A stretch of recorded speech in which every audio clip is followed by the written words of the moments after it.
जैव अणु। इस जीवमंडल में विविध प्रकार के जीव मिलते हैं। मस्तिष्क में यह प्रश्न उठता है कि क्या सभी जीव रासायनिक संगठन की दृष्टि से एक ही प्रकार के तत्वों एवं यौगिक से मिलकर बने होते हैं। आप रसायन विज्ञान में सीख चुके होंगे कि तत्वों का विश्लेषण कैसे करते हैं। यदि पादप व प्राणी ऊतक एवं सूक्ष्मजीवी लेई में तत्वों का परीक्षण करें तो हमें कार्बन, हाइड्रोजन, ऑक्सीजन व अन्य तत्वों की एक सूची प्राप्त होती है जिनकी मात्रा जीवों ऊतकों की प्रति इकाई मात्रा में भिन्न भिन्न होती है। यदि उपरोक्त परीक्षण निर्जीव पदार्थ जैसे भूपर्पटी के एक टुकड़े का करें तब भी हमें तत्वों की उपरोक्त सूची प्राप्त होती है। लेकिन उपरोक्त दोनों सूचियों में क्या अंतर है? सुनिश्चित तौर पर उनमें कोई अंतर नहीं मिलता है। सभी तत्व जो भूपर्पटी के नमूने में मिलते हैं वे सभी जीव ऊतकों के नमूने से भी मिलते हैं। फिर भी सूक्ष्म परीक्षण से पता चलता है कि कार्बन व हाइड्रोजन की मात्रा अन्य तत्वों की अपेक्षा किसी भी जीव में भूपर्पटी से सामान्यतः ज्यादा होती है। तालिका 9.1 रासायनिक संगठन का विश्लेषण कैसे करें। इस तरह से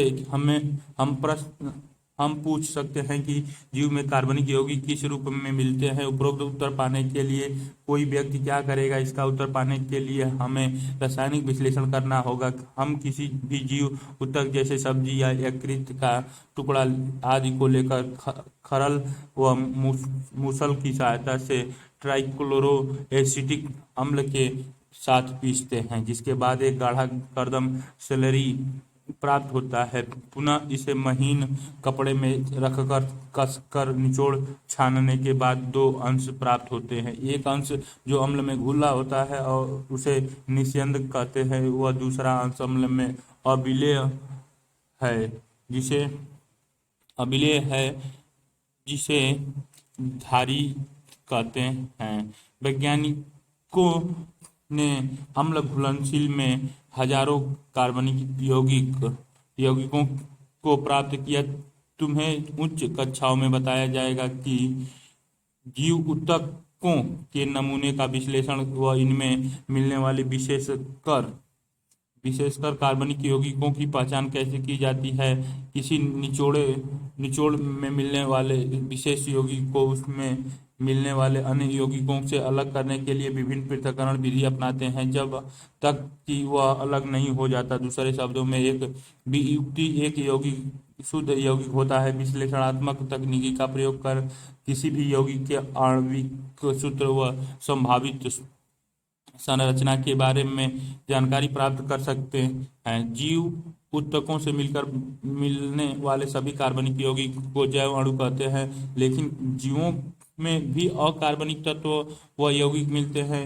हम यह कैसे जान पाते हैं कि एक थोड़ा भिन्न किंतु भंजक प्रयोग करना पड़ेगा। जीव ऊतकों या व यकृत की थोड़ी मात्रा को तोलकर यह नम भार कहलाता है शुष्क कर लें, जिसमें संपूर्ण जल वाष्पित हो जाता है। बचे हुए पदार्थ से शुष्क भार प्राप्त होता है। यदि ऊतकों को पूर्ण रूप से जलाया जाए तो सभी कार्बनिक यौगिक ऑक्सीकृत होकर गैसीय रूप CO2 व जल वाष्प से अलग हो जाते हैं। बचे हुए पदार्थ को भस्म कहते हैं। इस भस्म में अकार्बनिक तत्व जैसे कैल्शियम, मैग्नीशियम आदि मिलते हैं। अकार्बनिक यौगिक जैसे सल्फेट, फास्फेट आदि अम्ल घुलनशील अंश में मिलते हैं। इस कारण से तत्वीय विश्लेषण से किसी जीव ऊतक के तत्वीय संगठन की हाइड्रोजन, ऑक्सीजन, क्लोरीन, कार्बन आदि के रूप में जानकारी मिलती है। सारणी 9.1 है। यौगिक के परीक्षण से जीव ऊतकों में उपस्थित कार्बनिकों व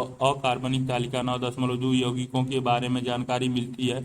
रसायन विज्ञान की दृष्टिकोण से क्रियात्मक समूह जैसे एल्डिहाइड, कीटोन, एरोमेटिक यौगिक आदि की पहचान की जा सकती है, किंतु विज्ञान की दृष्टि से इन्हें अमीनो अम्ल, न्यूक्लियोटाइड, क्षार, वसा अम्ल इत्यादि में वर्गीकृत करते हैं। अमीनो अम्ल कार्बनिक यौगिक होते हैं जिनमें इसके एक ही कार्बन पर अमीनो समूह व एक अम्लीय समूह प्रतिस्थापित होते हैं। इसी कारण इन्हें अल्फा अमीनो अम्ल कहते हैं। ये प्रतिस्थापित मीथेन है। 4 प्रतिस्थायी समूह 4 संयोजक स्थल से जुड़े रहते हैं। ये समूह हाइड्रोजन कार्बोक्सिलिक समूह, अमीनो समूह तथा भिन्न परिवर्तन समूह, जिसे आर समूह का से व्यक्त करते हैं, पाए जाते हैं। आर समूह की प्रकृति के आधार पर अमीनो अम्ल अनेक प्रकार के होते हैं। फिर भी प्रोटीन में ये सारणी तालिका 9.1 जीव तथा निर्जीव पदार्थों में पाए जाने वाले तत्वों की तुलना तत्व परसेंट भार भू प्रॉपर्टी और मनुष्य शरीर में hydrogen 0.14 0.5 carbon C 0.03 18.5 oxygen 46.6 65.0 nitrogen बहुत थोड़ा 3.3 sulphur 0.03 0.3 sodium 2.8 0.2 calcium Ca 3.6 1.5 magnesium Mg 2.1 0.1 silicon SI 27.7 नगण्य। CN राव द्वारा लिखित अंडरस्टैंडिंग केमिस्ट्री से उदित विश्वविद्यालय प्रकाशन हैदराबाद तालिका 9.2 जीव ऊतकों में पाए जाने वाले अकार्बनिक अवयवों की सूची घटक सूत्र sodium Na plus potassium K plus calcium Ca double plus magnesium Mg double plus जल H2O यौगिक NaCl CaCO3 PO4-3SO4-2 प्रोटीन में उपलब्ध के आधार पर ये 21 प्रकार के होते हैं। प्रोटीन के अमीनो अम्लों में आर समूह हाइड्रोजन अमीनो अम्ल ग्लाइसिन मेथिल समूह एलेनिन हाइड्रोक्सी मेथिल एसिरीन आदि हो सकते हैं। 21 में से 3 को चित्र 9.1 में दर्शाया गया है। अमीनो अम्लों के भौतिक व रासायनिक गुण मुख्यतः अमीनो कार्बोक्सिलिक व आर क्रियात्मक समूह पर निर्भर है। अमीनो व कार्बोक्सिलिक समूह की संख्या के आधार पर अम्लीय उदाहरण ग्लूटामिक अम्ल, क्षारीय उदाहरण लाइसिन और उदासीन उदाहरण वेलिन अम्ल अमीनो अम्ल होते हैं। इस तरह से एरोमेटिक अमीनो अम्ल टायरोसिन फेनिलएलिनिन ट्रिप्टोफान होते हैं। अमीनो अम्लों का एक विशेष गुण यह है कि अमीनो NH2 व कार्बोक्सिलिक COOH समूह आयनीकरण प्रकृति के होते हैं। अतः विभिन्न pH वाले विलयनों में अमीनो अम्ल की संरचना परिवर्तित होती रहती है। NH3 plus single bond CH single bond R से COOH से जुड़ा रहता है ये, और NH3 plus single bond CH single bond R से सिंगल बॉन्ड COO-B को ज्वाइंटर आयन प्रारूप कहते हैं। NH2 CH R COO-C बनता है। साधारणतः लिपिडिक में अघुलनशील होते हैं। ये साधारण वसा अम्ल हो सकते हैं। वसा अम्ल में एक कार्बनिक समूह होता है जो समूह एक आर समूह से जुड़ा होता है। आर समूह मेथिल CH3 अथवा एथिल C2H5 या उच्च संख्या वाले CH2 समूह एक कार्बन से 19 कार्बन उदाहरण पॉलीमीटिक अम्ल में कार्बोक्सिलिक समूह कार्बन के सहित 16 कार्बन मिलते हैं। एरेकिडोनिक अम्ल में कार्बोक्सिलिक कार्बन सहित 20 कार्बन परमाणु होते हैं। वसा अम्ल संतृप्त बिना द्विक आबंध या असंतृप्त एक या एक से अधिक C डबल बॉन्ड C द्वि आबंध प्रकार के हो सकते हैं। दूसरे साधारण लिपिड ग्लिसरॉल है जो ट्राई हाइड्रोक्सी प्रोपेन होता है। बहुत सारे लिपिड में ग्लिसरॉल व वसा अम्ल दोनों मिलते हैं। यहाँ पर वसा अम्ल ग्लिसरॉल से एस्टरीकृत होता है, तब वे मोनोग्लिसराइड, डाइग्लिसराइड तथा ट्राइग्लिसराइड हो सकते हैं। गलन बिंदु के आधार पर वसा या तेल ऑयली कहलाते हैं। तेलों का गलनांक अपेक्षाकृत कम होता है, जैसे जिंजोली तेल, अतः सर्दियों में तेल के रूप में होते हैं। क्या आप बाजार में उपलब्ध वसा की पहचान कर सकते हैं? कुछ लिपिड में फास्फोरस व एक फास्फोलिकृत कार्बनिक यौगिक मिलते हैं। ये फास्फोलिपिड्स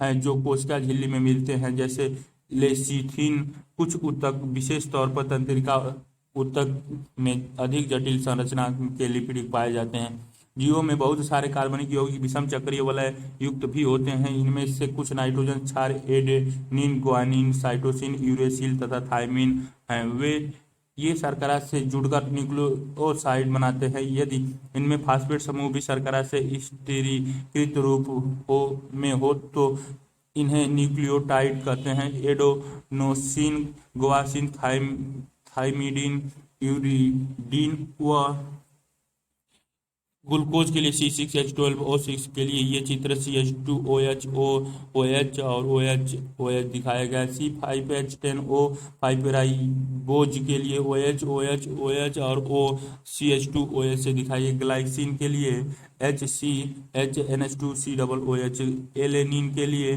CH3CNH2COOH, सीरीन के लिए CH2OH HCNH2COOH एमिनो अम्ल है। और ये शर्करा कार्बोहाइड्रेट, वसा अम्ल, पाल्मिटिक अम्ल CH3CH2 whole 14 single bond COOH, glycerol CH2OH CH2OH, triglyceride R1 R2 R3 वसा अम्ल है। R2 से C डबल बॉन्ड OCH, नीचे CH2O C double bond OR3, ऊपर CH2OC double bond OR1। Phospholipid lecithin R2C double bond OC, CH2OC double bond OR1, नीचे CH2OP double bond O, नीचे OHO CH2 नीचे N CH3 वसा व तेल lipids OH, benzene वलय से एक और बेंजीन वलय, एक और बेंजीन वलय, एक और पंच, और उसके बाद जुड़ा हुआ तो कोलेस्ट्रॉल कहलाता है। एडिनिन के लिए या प्यूरिन कहिए NH2 N और NH। एडोसिन के लिए CH2OH O एडोनिन कहते हैं, OH एडोनोसिन। एडेनिलीन अम्ल के लिए OH नीचे एडोडिन, ऊपर जुड़ा हुआ O CH2OP double bond OH nucleotide होता है। यूरिसिल जुड़ा हुआ OH यूरिडीन से OHO CH2OH न्यूक्लियोटाइड्स कहते हैं। नाइट्रोजन क्षार uracil pyridine NHO double bond. जीव ऊतकों में पाए जाने वाले कम अणुभार के कार्बनिक यौगिक का चित्रात्मक प्रदर्शन दिखाई गई है। साइटिडीन न्यूक्लियोसाइड है। एडेनिलिक अम्ल, थाइमेडिलिक अम्ल, गुआनिलिक अम्ल, यूरिडिलिक अम्ल व सीटिडिलिक अम्ल न्यूक्लियोटाइड्स है। न्यूक्लिक अम्ल जैसे DNA व RNA आनुवांशिक पदार्थ के रूप में कार्य करते हैं। प्राथमिक द्वितीयक उपापचय रसायन विज्ञान की एक महत्वपूर्ण शाखा में जीवों के हजारों बड़े छोटे यौगिकों का विलग्न पृथक्करण किया जाता है। उनकी संरचना निर्धारित की जाती है और संभव हो तो उन्हें संश्लेषित किया जाता है। यदि कोई जैव अणुओं की एक तालिका बनाए तो उनमें हजारों कार्बनिक यौगिक जैसे अमीनो अम्ल, शर्करा इत्यादि पाए जाएंगे। कुछ उपकरणों से जिन्हें खंड 9.10 में दिए गए हैं को हम उपापचय कहते हैं। उपरोक्त सभी श्रेणी के इन यौगिकों के उपस्थिति को, जिन्हें चित्र 9.1 में दर्शाया गया है, कोई व्यक्ति प्राणी ऊतकों में ज्ञात कर सकता है। इन्हें प्राथमिक उपापचयज कहते हैं। जब कोई पादप, कवक व सूक्ष्म जीवी कोशिकाओं का विश्लेषण करे तो उसे इन प्राथमिक उपापचयजों के अतिरिक्त हजारों यौगिक जैसे एल्केलाइड्स, फ्लेवोनोइड्स, रबर, वाष्पशील तेल, प्रतिजैविक रंगीन वर्णक, इत्र, गोंद, मसाले मिलते हैं। इन्हें द्वितीयक उपापचयज कहते हैं।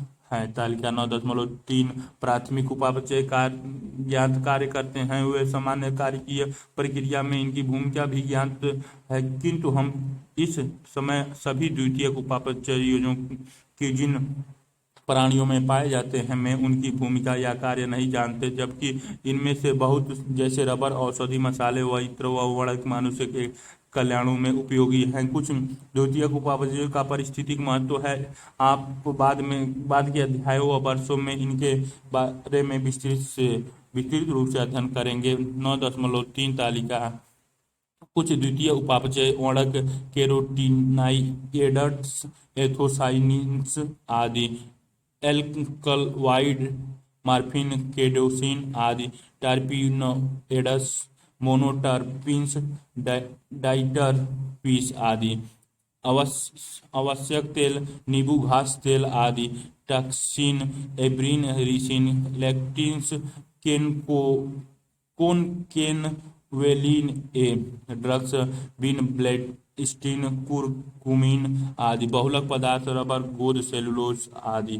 बृहत जैव अणु अम्ल घुलनशील भाग में पाए जाने वाले सभी यौगिकों की एक समान विशेषता है कि इनका अणुभार 18 से लगभग 800 डाल्टन के आसपास होता है।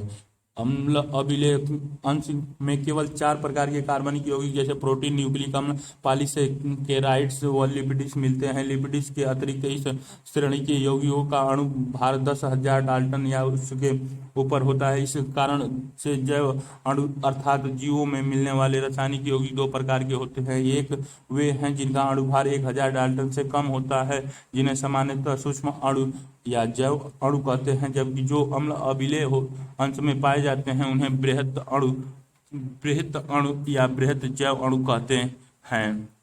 लिपिड्स के अतिरिक्त अभिलेय अंशों में पाए जाने वाले अणु बहुलक पदार्थ होते हैं। लिपिड्स जिनके अणु भार 800 से अधिक नहीं होते वे अम्ल अभिलेय अंश या बृहत आणविक अंश की श्रेणियों में क्यों आते हैं? वास्तव में लिपिड्स कम अणु भार के यौगिक होते हैं। वे ऐसे नहीं मिलते बल्कि कोशिका झिल्ली और दूसरी झिल्लियों में पाए जाते हैं। जब हम ऊतकों को पीसते हैं तब कोशिकीय संरचना विघटित हो जाती है।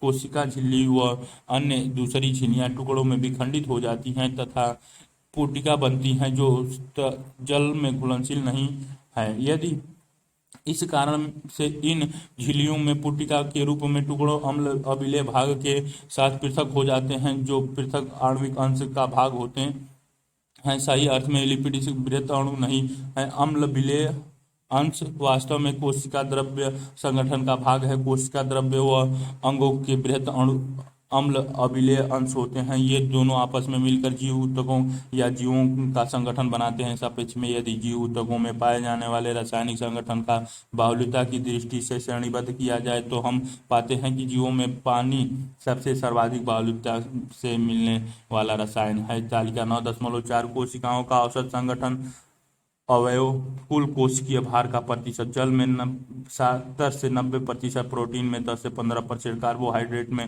3%, लिपिड में 2%, न्यूक्लिक अम्ल में 5 से 7%, आयन में 1%।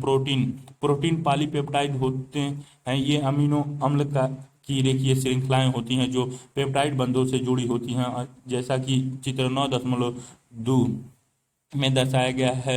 प्रत्येक प्रोटीन अमीनो अम्ल का बहुलक है। अमीनो अम्ल 20 प्रकार के होने से जैसे alanine, cysteine, proline, tryptophan, lysine आदि होते हैं। प्रोटीन समबहुलक नहीं बल्कि विषम बहुलक होते हैं। एक समबहुलक एक एकलक की कई बार आवर्ती के कारण बनता है। अमीनो अम्ल के बारे में यह जानकारी अति महत्वपूर्ण है, जैसा कि बाद में पोषण अध्याय में आप पढ़ेंगे कि कुछ अमीनो अम्ल स्वास्थ्य के लिए अति आवश्यक होते हैं जिनकी आपूर्ति खाद्य पदार्थों के द्वारा होती है। इस तरह आहार की प्रोटीन इन आवश्यक अमीनो अम्ल की स्रोत होती हैं। इस प्रकार से अमीनो अम्ल अनिवार्य अनानिवार्य हो सकते हैं। अनानिवार्य वे होते हैं जो हमारे शरीर में बनते हैं, जबकि हम अनिवार्य अमीनो अम्लों की आपूर्ति अपने खाद्य पदार्थ से करते हैं। प्रोटीन जीवों में बहुत सारे कार्य करते हैं। इनमें कुछ तालिका 9.5 कुछ प्रोटीन और इनके कार्य। प्रोटीन कार्य कोलेजन, अंतरकोशिकीय भरण पदार्थ, ट्रिप्सिन, एंजाइम्स, इंसुलिन, हार्मोन, प्रतिजीवी, संक्रमिकता से लड़ना, ग्राही संवेदी, ग्रहण, सूंघना, स्वाद हार्मोन आदि। GLUT4 ग्लूकोज की का कोशिका में परिवहन। इनमें कुछ पोषकों के कोशिका झिल्ली से होकर अभिगमन करने तथा कुछ संक्रमण जीवों से बचाने में सहायक होती हैं और कुछ एंजाइम के रूप में होती हैं। तालिका 9.5 में दी गई थी। पॉलीसेकेराइड अम्ल अविलेय भाग में दूसरे श्रेणियों के बृहद अणुओं की तरह पॉलीसेकेराइड्स कार्बोहाइड्रेट भी पाए जाते हैं। पॉलीसेकेराइड्स शर्करा की लंबी श्रृंखला होती है। यह श्रृंखला सूत्रों की तरह कपास के रेशे विभिन्न प्रकार के एकल सेकेराइड्स से मिलकर बने होते हैं। उदाहरणतः सेलुलोज तथा सेलुलोज एक बहुलक पॉलीसेकेराइड होता है जो एक प्रकार के मोनोसेकेराइड जैसे ग्लूकोज का बना होता है। सेलुलोज एक समबहुलक, इसका एक परवर्ती रूप स्टार्च मंड सेलुलोज से भिन्न होता है, लेकिन यह पादप ऊतकों में ऊर्जा भंडार के रूप में मिलता है। प्राणियों में एक अन्य परिवर्तित रूप होता है जिसे ग्लाइकोजन कहते हैं। एनुलिन फ्रुक्टोज का बहुलक है। एक पॉलीसेकेराइड श्रृंखला जैसे ग्लाइकोजन का दाहिना सिरा अपचायक व बायां सिरा अनअपचायक कहलाता है। यह शाखा युक्त होती है जो व्यक्तिगत व्यंग चित्र जैसे दिखाई देती है। चित्र 9.2 मंड में द्वितीयक कुंडलीदार संरचना मिलती है। वास्तव में मंड में आयोडीन अणु इसके कुंडलीय भाग से जुड़े होते हैं। आयोडीन अणु मंड से जुड़कर नीला रंग देते हैं। सेलुलोज में उपरोक्त जटिल कुंडलियां नहीं मिलने के कारण आयोडीन इसमें प्रवेश नहीं कर पाता है। चित्र ये दिया गया है। OH OHO OH CH2OH OH OHO CH2OH और O से कनेक्टिविटी दी गई है और ये ऊपर जोड़ के इधर O से O और O से बीच में O जोड़ता हुआ CH2 यहाँ पे OH से O ग्लाइकोजन के अंश का चित्रात्मक प्रदर्शन है। नीचे 4 ठो O जोड़ा गया है, इधर भी 4 O को जोड़ता है। पादप कोशिका भित्ति सेलुलोज की बनी होती है। कागज पौधों की लुगदी से बने होते हैं जो सेलुलोज होता है। रुई के धागे सेलुलोज के बने होते हैं। प्रकृति में बहुत सारे जटिल पॉलीसेकेराइड मिलते हैं। ये अमीनो शर्करा व रासायनिक रूप से परिवर्तित शर्करा जैसे ग्लूकोसमीन एन एसिटाइल ग्लूकोसमीन आदि से मिलकर बने होते हैं। जैसे आर्थ्रोपोडा के बाह्य कंकाल जटिल सेकेराइड काइटिन से बने होते हैं। ये जटिल पॉलीसेकेराइड अधिकतर समबहुलक होते हैं। न्यूक्लिक अम्ल दूसरे प्रकार का एक बृहद अणु जो किसी भी जीव ऊतक के अम्ल अविलेय अंश में मिलता है उसे न्यूक्लिक अम्ल कहते हैं। यह पॉलीयूकोलियोटाइड्स होते हैं।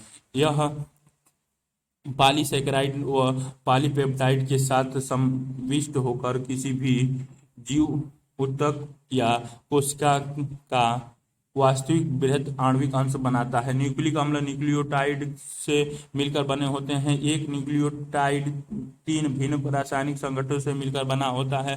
पहला विषम चक्रीय यौगिक, दूसरा मोनोसेकेराइड, तीसरा फास्फोरिक अम्ल या फास्फेट होता है। यदि चित्र 9.1 को ध्यान से देखें तो पाएंगे कि न्यूक्लिक अम्ल में विषम चक्रीय यौगिक नाइट्रोजन क्षार जैसे एडेनिन, गुआनिन, यूरेसिल, साइटोसिन व थायमिन होते हैं। एडेनिन व गुआनिन प्रतिस्थापित प्यूरिन हैं तथा अन्य 3 प्रतिस्थापित पिरिमिडिन हैं। विषम चक्रीय वाले को क्रमशः प्यूरिन व पिरिमिडिन कहते हैं। पॉलीन्यूक्लियोटाइड में मिलने वाली शर्करा या तो राइबोज मोनोसेकेराइड, पेंटोज या डीऑक्सीराइबोज होती हैं। जिन्हें न्यूक्लिक अम्ल में डीऑक्सीराइबोज मिलता है उसे डीऑक्सीराइबो न्यूक्लिक अम्ल DNA व जिनमें राइबोज मिलता है उनसे राइबो न्यूक्लिक अम्ल RNA कहते हैं। प्रोटीन की संरचना, जैसा कि पहले बताया गया है कि प्रोटीन विषम बहुलक होते हैं जो अमीनो अम्ल की लड़ियों से बने होते हैं। अणुओं की संरचना का अर्थ विभिन्न पदार्थों में भिन्न भिन्न होता है। अकार्बनिक रसायन में संरचना का संबंध आणविक सूत्र से होता है, जैसे NaCl MgCl2 आदि। कार्बनिक रसायन विज्ञानी अब अणुओं की संरचना जैसे बेंजीन, नेप्थलीन आदि को व्यक्त करते हैं तो वे हमेशा उसके द्विआयामी दृश्य को व्यक्त करते हैं। भौतिक विज्ञानी आणविक संरचना के त्रिआयामी दृश्य को, जबकि जीव विज्ञानी प्रोटीन की संरचना 4 तरह से व्यक्त करते हैं। प्रोटीन में अमीनो अम्ल के क्रम व इसके स्थान के बारे में, जैसे कि पहले, दूसरे व इसी प्रकार अन्य कौन सा एमीन अम्ल होता है कि जानकारी का को प्रोटीन की प्राथमिकता संरचना कहते हैं। चित्र 9.3 और कल्पना करें कि प्रोटीन एक रेखा है तो इसके बाएं सिरे पर प्रथम व दाएं सिरे पर अंतिम अमीनो अम्ल मिलता है। प्रथम अमीनो अम्ल की नाइट्रोजन सिरा अमीन अम्ल कहते हैं, जबकि अंतिम अमीनो अम्ल को कार्बन सिरा सी सिरा अमीनो अम्ल कहते हैं। प्रोटीन लड़ी हमेशा फैली हुई दृढ़ छड़ी जैसी संरचना नहीं होती है। यह लड़ी कुंडली की तरह मुड़ी होती है या घूमी हुई सीढ़ी की तरह। वास्तव में प्रोटीन लड़ी कुछ का अंश कुंडली के रूप में व्यवस्थित होता है। प्रोटीन में केवल दक्षिणावर्ती कुंडलियां मिलती हैं, अन्य जगहों पर प्रोटीन की लड़ी दूसरे के रूप में मुड़ी हुई होती हैं। इन्हें द्वितीयक संरचना चित्र 9.4 ब कहते हैं। इसके अतिरिक्त प्रोटीन की लंबी कड़ी अपने ऊपर ही उनके एक खोखले गोले की समान मुड़ी हुई होती हैं, जिसे प्रोटीन की तृतीयक संरचना कहते हैं। चित्र 9.4 यह प्रोटीन के त्रिआयामी रूप को प्रदर्शित करती है। तृतीयक संरचना प्रोटीन के जैविक क्रियाकलापों के लिए नितांत आवश्यक है। कुछ प्रोटीन एक से अधिक पॉलीपेप्टाइड या उप इकाइयों के समूह होते हैं, जिसे ढंग से पॉलीपेप्टाइड या उप इकाइयों एक दूसरे के संक्षिप्त व्यवस्थित होते हैं। उदाहरण गोल के सीधी लड़ी गोले एक दूसरे के ऊपर व्यवस्थित होकर घनाभ या पट्टिका की संरचना आदि व प्रोटीन की स्थापत्य को प्रदर्शित करती है, जिन्हें प्रोटीन की चतुष्क संरचना चित्र 9.42 कहते हैं। वयस्क मनुष्य की हीमोग्लोबिन 4 उपखंडों का बना होता है। इनमें 2 एक दूसरे के समान होते हैं। 2 उपखंड अल्फा व 2 उपखंड बीटा प्रकार के होते हैं, जो आपस में मिलकर मनुष्य के हीमोग्लोबिन Hb बनाते हैं। चित्र 9.4 कार्टून द्वारा प्रदर्शित अ वाले में प्रोटीन की एक द्वितीयक संरचना, ब वाले में तृतीयक संरचना अ और ब, एन और सी को प्रदर्शित किया गया है। चित्र 9.3 प्रोटीन की संरचना के विभिन्न स्तर, स वाले में चतुष्क संरचना, अ तृतीयक संरचना स hydrogen bond disulphide bonds, alpha helix, beta pleated sheet, द्वितीयक संरचना और प्राथमिक संरचना पॉलीपेप्टाइड की दृश्य दिखाई गई हैं, हीमोग्लोबिन बनाते हैं। एक बहुलक में एककों को जोड़ने वाले बंधों की प्राकृतिक किसी भी पॉलीपेप्टाइड या प्रोटीन में अमीनो अम्ल पेप्टाइड बंध द्वारा बंधे या जुड़े होते हैं, जो एक अमीनो अम्ल में कार्बोक्सिलिक COOH समूह व अगले अमीनो अम्ल के एमिनो NH2 समूह के बीच अभिक्रिया के उपरांत जल अणु के निकलने के बाद बनते हैं। इस प्रक्रिया को निर्जलीकरण कहते हैं। यह पॉलीसेकेराइड में मोनोसेकेराइड संभवतः ग्लाइकोसाइडिक बंध द्वारा जुड़े रहते हैं। यह बंध भी निर्जलीकरण द्वारा बनता है। यह बंध पास के 2 मोनोसेकेराइड के 2 कार्बन परमाणु के बीच बनता है। न्यूक्लिक अम्ल में एक न्यूक्लियोटाइड के एक शर्करा का 3 कार्बन अनुवर्ती न्यूक्लियोटाइड के शर्करा के 5 कार्बन से फास्फेट समूह द्वारा जुड़ा होता है। शर्करा के फास्फेट व हाइड्रोक्सिल समूह के बीच का बंध एक एस्टर बंध होता है। एस्टर बंध दोनों तरफ में मिलता है, अतः इसे फास्फोडाइएस्टर बंध कहते हैं। चित्र 9.5 न्यूक्लिक अम्ल में विभिन्न प्रकार के द्वितीयक संरचना मिलती है। उदाहरणतः बटसन क्रिक का प्रसिद्ध नमूना डीएनए के द्वितीयक संरचना को प्रदर्शित करता है। इस नमूने से स्पष्ट है कि डीएनए एक दोहरी कुंडली के रूप में मिलता है।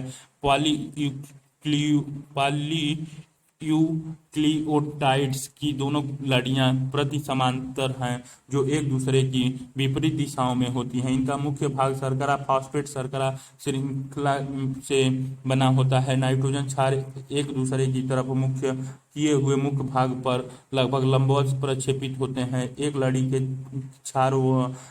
क्षार A एवं G अनिवार्यता दूसरे लड़ी के क्षार क्रमशः T एवं C के C क्षार युग्म बनाते हैं।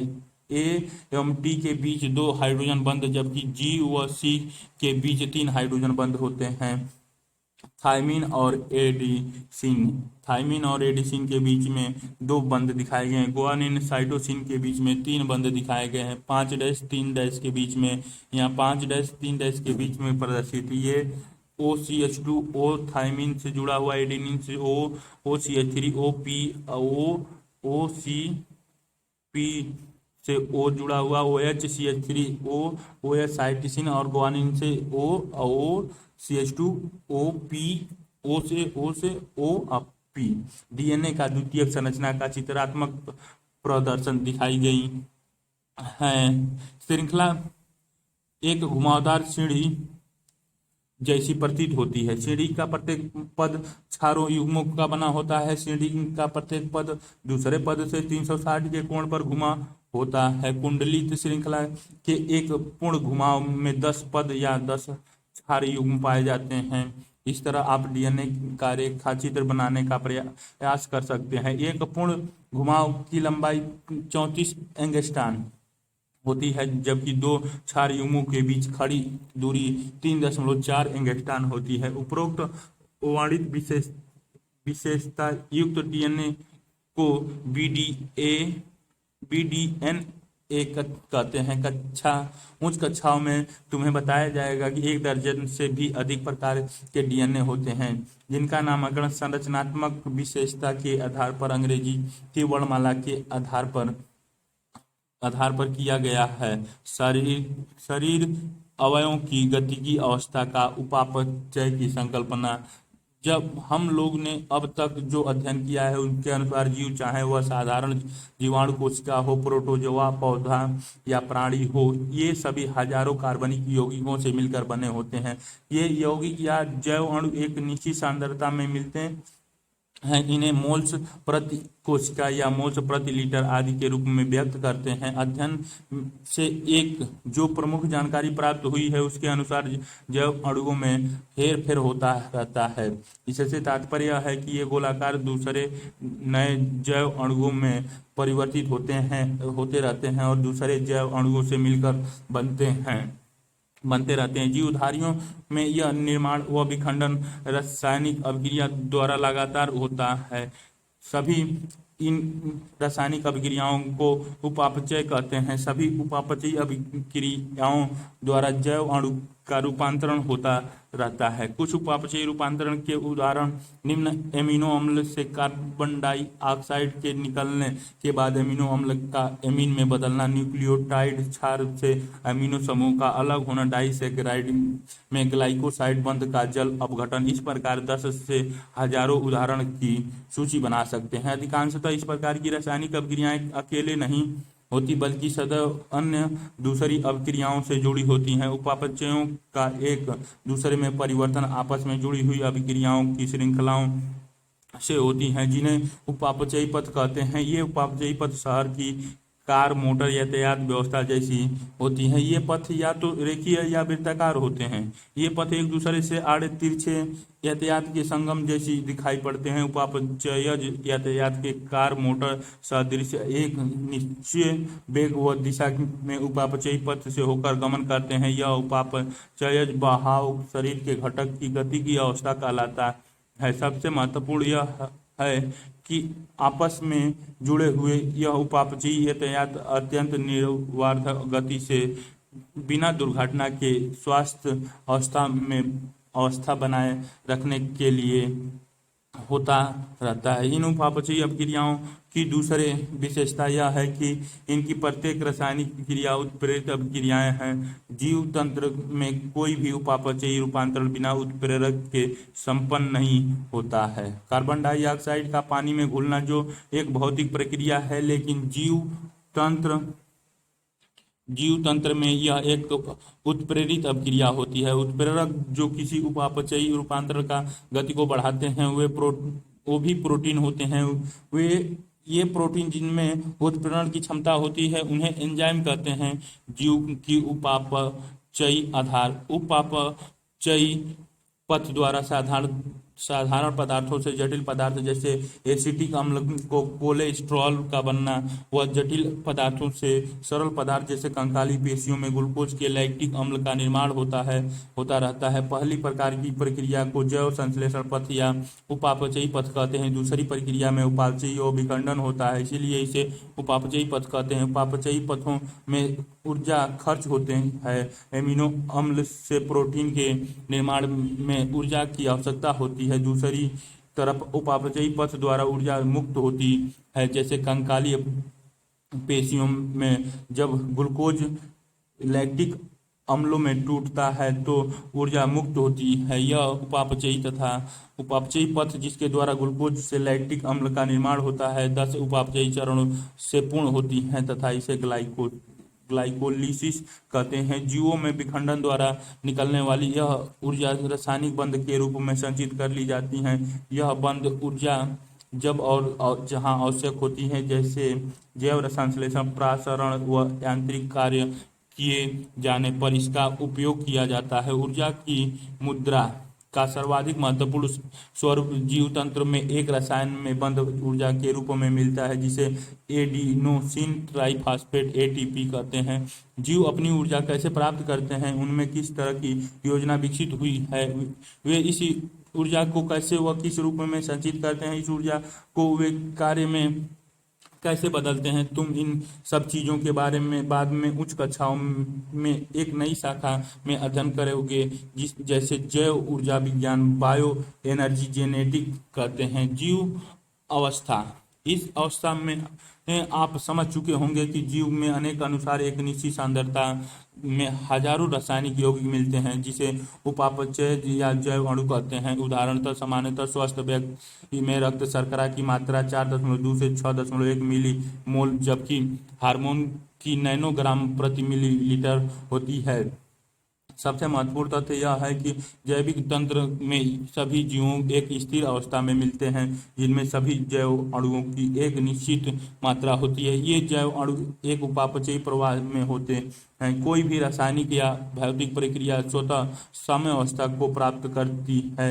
स्थिर अवस्था एक असाम्य अवस्था होती है। भौतिक सिद्धांत के अनुसार कोई भी तंत्र साम्य अवस्था में कार्य नहीं कर सकता है। जैसे कि जीव हमेशा कार्य करते हैं, उनमें कि कभी भी साम्य अवस्था की स्थिति नहीं हो सकती। अतः जीव अवस्था एक असाम्य अस्थायी अवस्था होती है, जिससे कार्य संपन्न होता है। जीव प्रक्रिया एक लगातार प्रयास है, जिससे साम्य अवस्था से बचा जा सके। इसके लिए सदा ऊर्जा की आवश्यकता होती है। उपापचय वह प्रक्रिया है जिससे ऊर्जा प्राप्ति होती है, अतः जीव अवस्था व उपापचय एक दूसरे के पर्यायवाची होते हैं।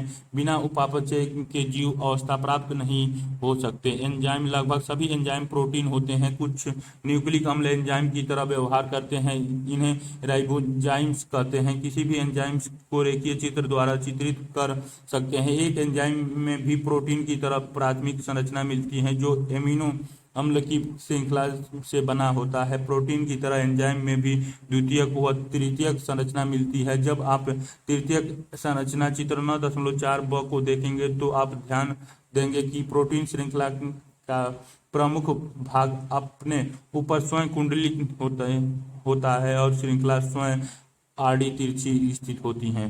इससे बहुत सारी दरार या थैलियां बन जाती हैं। इस प्रकार की थैली को सक्रिय स्थल कहते हैं। एंजाइम का सक्रिय स्थल वे दरार या थैली है जिनमें क्रियाधार आकार व्यवस्थित होते हैं। इसी प्रकार एंजाइम सक्रिय स्थल द्वारा अभिक्रियाओं को तेज गति से उत्प्रेरित करता है। एंजाइम उत्प्रेरक अकार्बनिक उत्प्रेरक से कई प्रकार भिन्न होते हैं, लेकिन इनमें एक बहुत बड़े अंतर को जानना आवश्यक है। अकार्बनिक उत्प्रेरक उच्च ताप व दाब पर कुशलता से कम काम करते हैं। एंजाइम अणु उच्च ताप क्रम 40 डिग्री सेल्सियस से ऊपर पर क्षतिग्रस्त हो जाते हैं। साधारणतः अति उच्च तापक्रम जैसे गर्म स्रोत या गंधक के झरने में पाए जाने वाले जीवों से प्राप्त एंजाइम अस्थायी होते हैं और उनकी उत्प्रेरक शक्ति उच्च ताप 80 डिग्री सेल्सियस से 90 डिग्री सेल्सियस तक पर भी बनी रहती है। उपरोक्त एंजाइम जो ऊष्मा स्नेही जीवों से पृथक किए गए ऊष्मा स्थायी होते हैं, यह उनकी विशेषता है। रासायनिक अभिक्रियाएं, एंजाइम्स क्या होते हैं, इससे पहले यह समझ लेना आवश्यक है कि रासायनिक अभिक्रिया क्या होती है। रासायनिक यौगिक में दो तरह की परिवर्तन होते हैं। पहला भौतिक परिवर्तन, जिनमें बिना बंध के टूटे हुए यौगिक के आकार में परिवर्तन होता है। अन्य भौतिक प्रक्रियाओं में द्रव्य की अवस्था में परिवर्तन होता है, जैसे बर्फ का पिघलना, पानी में परिवर्तित होना या पानी का वाष्प में बदलना। ये भौतिक प्रक्रियाएं हैं। रूपांतरण के समय बंधों का टूटना व नए बंधों का निर्माण होना ही रासायनिक अभिक्रिया होती है। उदाहरणतः बेरियम हाइड्रोक्साइड गंधक के अम्ल से क्रिया करके बेरियम सल्फेट व पानी बनाता है। BaOH का होल ट्वाइस प्लस H2SO4 से BaSO4 प्लस 2H2O। यह एक अकार्बनिक रासायनिक अपक्रिया है। ठीक इसी प्रकार टार्च का जल अपघटन द्वारा ग्लूकोज में बदलना एक कार्बनिक रासायनिक अपक्रिया है। भौतिक या रासायनिक अपक्रिया की दर पर सीधे संबंध इकाई समय में बनने वाले उत्पाद से होता है। इसे इस प्रकार प्रदर्शित कर सकते हैं: दर बराबर डेल P बट्टे डेल T।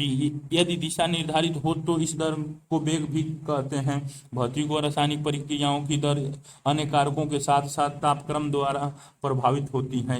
एक सर्वमान्य नियम के अनुसार प्रत्येक 10 डिग्री सेंटीग्रेड तापक्रम के बढ़ने या घटने पर अभिक्रिया की दर क्रमशः द्विगुणित या आधी हो जाती है। उत्प्रेरित अभिक्रियाएं अनुप्रेरित अभिक्रियाओं की अपेक्षा उच्च दर से संपन्न होती हैं। जब किसी एंजाइम द्वारा उत्प्रेरित अभिक्रिया की दर बिना उत्प्रेरण के संपन्न होने वाली अभिक्रिया से बहुत अधिक होती है, उदाहरणतः CO2 कार्बन डाइऑक्साइड प्लस जल H2O, कार्बनिक एनहाइड्रेट H2CO3 कार्बोनिक अम्ल। यह अभिक्रिया बहुत मंद गति से होती है, जिनमें 1 घंटे में कार्बनिक अम्ल के 200 अणुओं का निर्माण होता है। लेकिन उपरोक्त अभिक्रिया कोशिका द्रव्य में उपस्थित एंजाइम कार्बनिक एनहाइड्रेट की उपस्थिति में तीव्र गति से संपन्न होती हैं, जिसके कार्बनिक अम्ल के 6 लाख अणु प्रति सेकंड बनते हैं।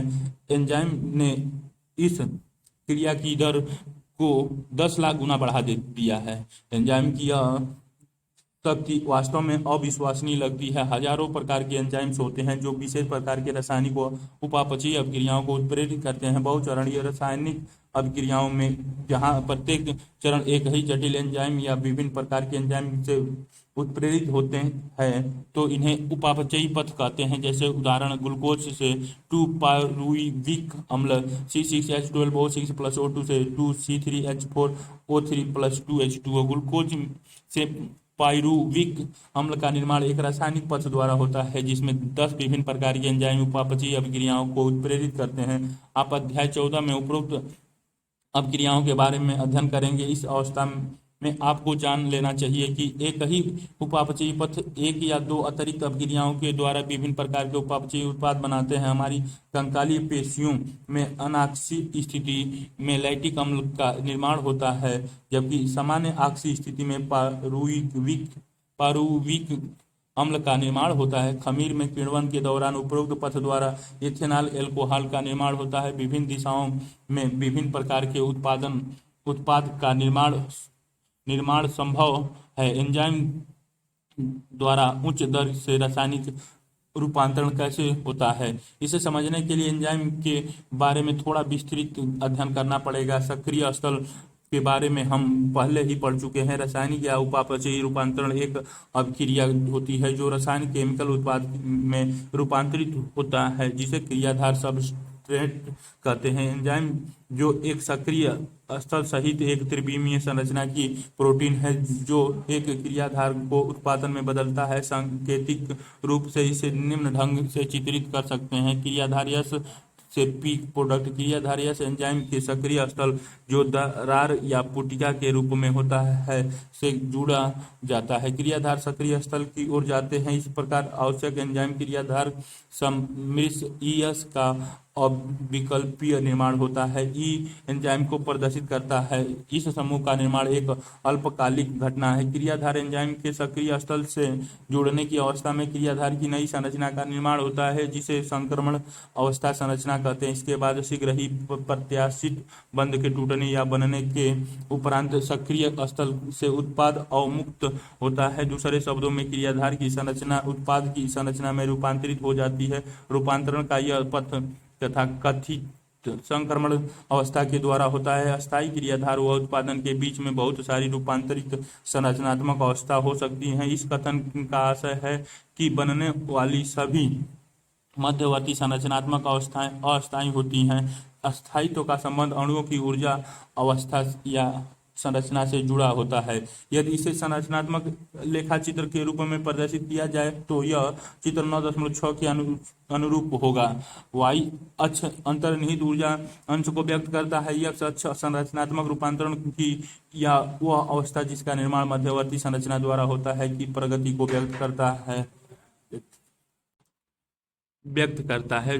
दो चीजें ध्यान देने योग्य हैं। क्रियाधार यश व उत्पाद पी के बीच ऊर्जा स्तर में अंतर। यदि उत्पाद क्रियाधार से नीचे स्तर का है तो अभिक्रिया बाह्य ऊष्मीय होती है। इस अवस्था में उत्पादन निर्माण हेतु ऊर्जा आपूर्ति गर्म करने से की आवश्यकता नहीं होती है। फिर भी चाहे वो बाह्य ऊष्मीय या स्वतः परिवर्ती अपक्रिया या अंतः ऊष्मीय या ऊर्जा आवश्यक अपक्रिया की क्रियाधार को उच्च ऊर्जा अवस्था या संक्रमण अवस्था से गुजरना होता है, तो क्रियाधार व संक्रमण अवस्था के बीच औसत ऊर्जा के अंतर को सक्रियण ऊर्जा एक्टिवेशन एनर्जी कहते हैं। एंजाइम ऊर्जा अवरोधन को घटाकर क्रियाधार से उत्पादन के आसान रूपांतरण में सहयोग करता है। चित्र 9.6 संकीर्ण ऊर्जा का संकल्पना। क्रियाधार उत्पाद क्रियाधार और विभव ऊर्जा। एंजाइम युक्त संकीर्ण ऊर्जा और एंजाइम रहित संकीर्ण ऊर्जा। संक्रमण अवस्था सबसे पीक वैल्यू दिखाई गई है।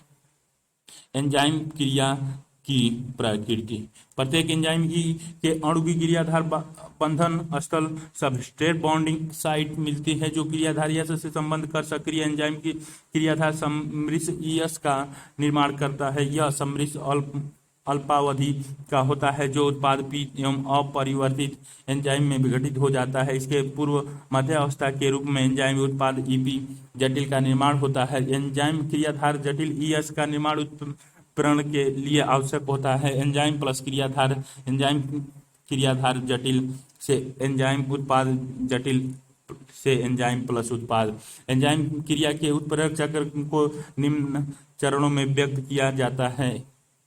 सर्वप्रथम क्रियाधार सक्रिय स्थल में व्यवस्थित होकर एंजाइम के सक्रिय स्थल से बंध जाता है। बंधन वाले क्रियाधार एंजाइम के आकार में इस प्रकार से बदलाव लाता है कि क्रियाधार एंजाइम में मजबूती से बंध जाता है। एंजाइम का सक्रिय स्थल अब क्रियाधार के काफी समीप होता है, जिसके परिणाम स्वरूप क्रियाधार के रासायनिक बंध टूट जाते हैं और नए एंजाइम उत्पाद जटिल का निर्माण होता है। एंजाइम नवनिर्मित उत्पाद की अवमुक्ति करता है। वह एंजाइम स्वतंत्र होकर क्रियाधार के दूसरे अणु से बंधने के लिए तैयार हो जाता है। इस प्रकार पुनः उत्प्रेरक चक्र प्रारंभ हो जाता है। एंजाइम क्रियाविधि को प्रभावित करने वाले कारक। जो कारक प्रोटीन की तृतीयक संरचना को परिवर्तित करते हैं वे एंजाइम की सक्रियता को भी प्रभावित करते हैं, जैसे तापक्रम, पीएच, क्रियाधार की सांद्रता में परिवर्तन या किसी विशिष्ट रसायन का एंजाइम से बंधन उसकी प्रक्रिया को नियंत्रित करते हैं। तापक्रम व पीएच। एंजाइम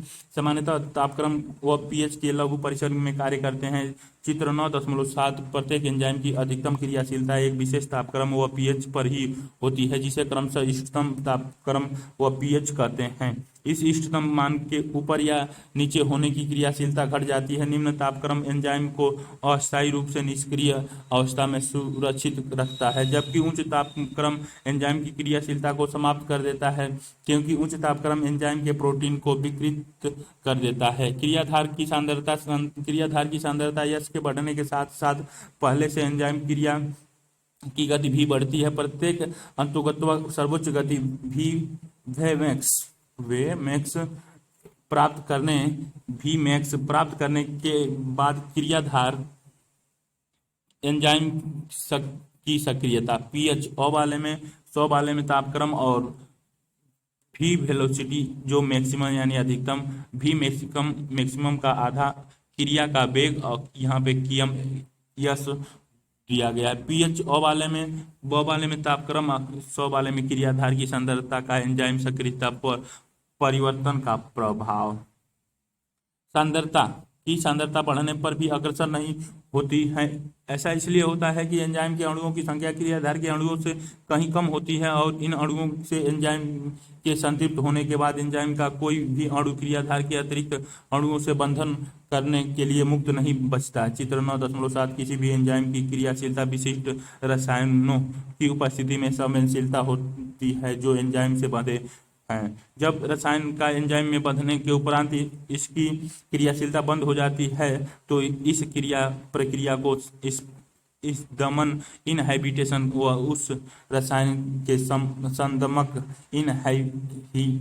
इनहाइबिटर कहते हैं। इस संदमक अपनी आणविक संरचना में क्रियाधार से काफी समानता रखता है और एंजाइम की क्रियाशीलता में संदिग्ध करता हो तो इसे प्रतिस्पर्धात्मक संदम कॉम्पिटिटिव इनहाइबिटर कहते हैं। समंदक की क्रियाधार से निकटतम संरचनात्मक समानता के फलस्वरूप यह क्रियाधार से एंजाइम के क्रियाधार बंधक स्थल से बंधते हुए स्पर्धा करता है। परिणाम स्वरूप क्रियाधार बंधक स्थल से बंधे नहीं पाता है, जिसके फलस्वरूप एंजाइम क्रिया मंद पड़ जाती है। उदाहरण के लिए सक्सिनिक डिहाइड्रोजिनेज का मोलेनेट द्वारा संबंधन जो संरचना की क्रियाधार सक्सिनेट से निकट की समानता रखता है। ऐसे प्रतिस्पर्धी स्मंदकों का अक्सर उपयोग जीवाणु जन्म रोगजनक बैक्टीरिया पैथोजेनिक के नियंत्रण हेतु किया जाता है। एंजाइम का नामकरण और वर्गीकरण। हजारों एंजाइम की खोज, विलग्न व अध्ययन किया जा चुका है। एंजाइम द्वारा विभिन्न अपक्रियाओं के उत्प्रेरण के आधार पर इन्हें विभिन्न समूहों में वर्गीकृत किया गया है। एंजाइम को 6 वर्गों व प्रत्येक वर्ग में 4 से 13 उपवर्ग में विभाजित किया गया है, जिनका नामकरण 4 अंकीय संख्या पर आधारित है। ऑक्सीडोरीडेक्टेज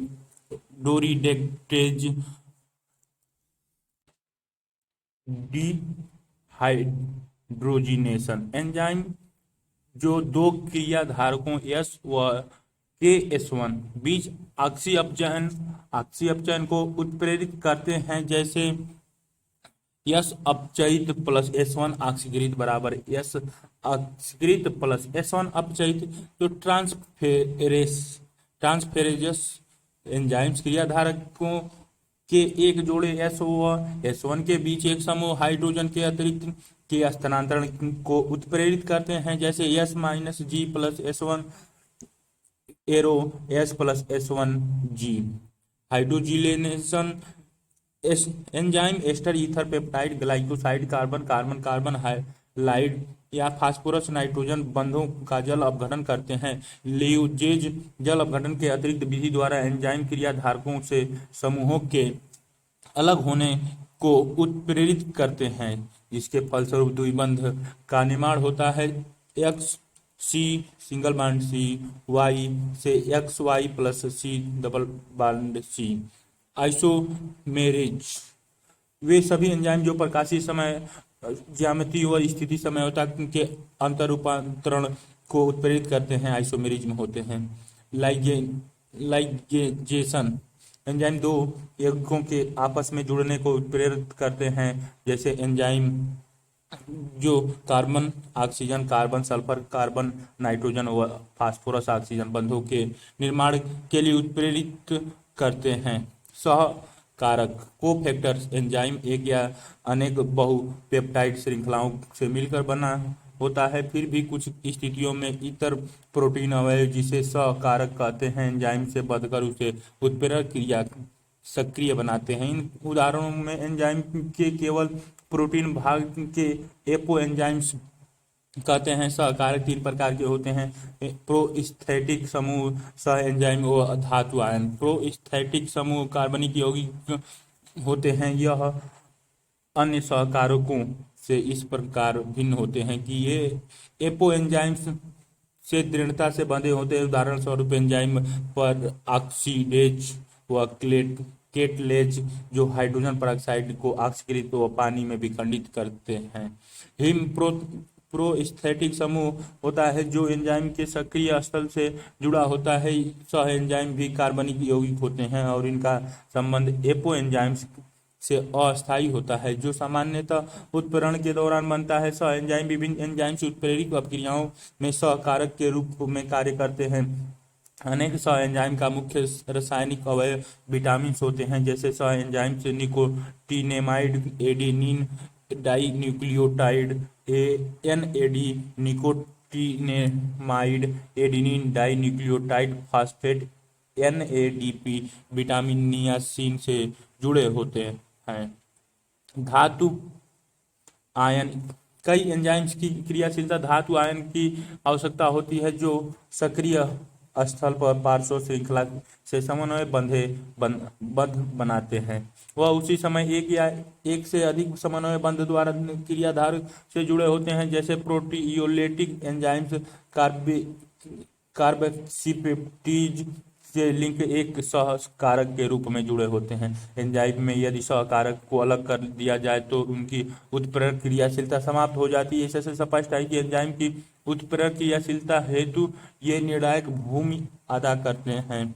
सारांश, जीवों में आश्चर्यजनक भिन्नता मिलती है। इनकी रासायनिक संगठन व उपचायी अपक्रियाओं में असाधारण समानता मिलती है। जीव ऊतकों व निर्जीव द्रव्यों में पाए जाने वाले तत्वों के संगठन का यदि गुणात्मक परीक्षण किया जाए तो वे काफी समान होते हैं। फिर भी सूक्ष्म परीक्षण के बाद यह स्पष्ट है कि यदि जीव तंत्र व निर्जीव द्रव्यों की तुलना की जाए तो जीव तंत्र में कार्बन, हाइड्रोजन व ऑक्सीजन की अपेक्षाकृत अधिक बहुलता होती है। जब जीव में सर्वाधिक प्रचुर रसायन जल मिलता है। कम अणुभार 1000 डाल्टन से कम वाले हजारों जैव अणु होते हैं। जीवों में अमीन अम्ल, एकल लैक्सिराइड्स, द्विसैकराइड्स, शर्करा, वसा अम्ल, ग्लिसरॉल, न्यूक्लियोसाइड्स व नाइट्रोजन क्षार जैसे कुछ कार्बनिक यौगिक मिलते हैं। इनमें 20 प्रकार के एमिनो अम्ल व 5 प्रकार के न्यूक्लियोटाइड्स मिलते हैं। वसा व तेल ग्लिसराइड्स होते हैं जिनमें वसा अम्ल ग्लिसरॉल से स्थिरीकृत होता है। फास्फोलिपिड्स में फास्फोकृत नाइट्रोजन यौगिक मिलते हैं। जीव तंत्र में केवल 3 प्रकार के बृहत जैसे विटामिन, प्रोटीन, न्यूक्लिक अम्ल व बहुसैकराइड मिलते हैं। लिपिड का झिल्ली संबंधित होने के कारण बृहत आणविक अंश में रहते हैं। जैव बृहत अणु बहुलक होते हैं। वे विभिन्न घटकों से बने होते हैं। न्यूक्लिक अम्ल डीएनए व आरएनए न्यूक्लियोटाइड से मिलकर बने होते हैं। जैव बृहत अणुओं में संरचनाओं के पदानुक्रम जैसे प्राथमिक, द्वितीयक, तृतीयक व चतुष्कीय संरचनाएं मिलती हैं। न्यूक्लिक अम्ल आनुवांशिक द्रव्य की कोशिका भित्तियों के रूप में कार्य करता है।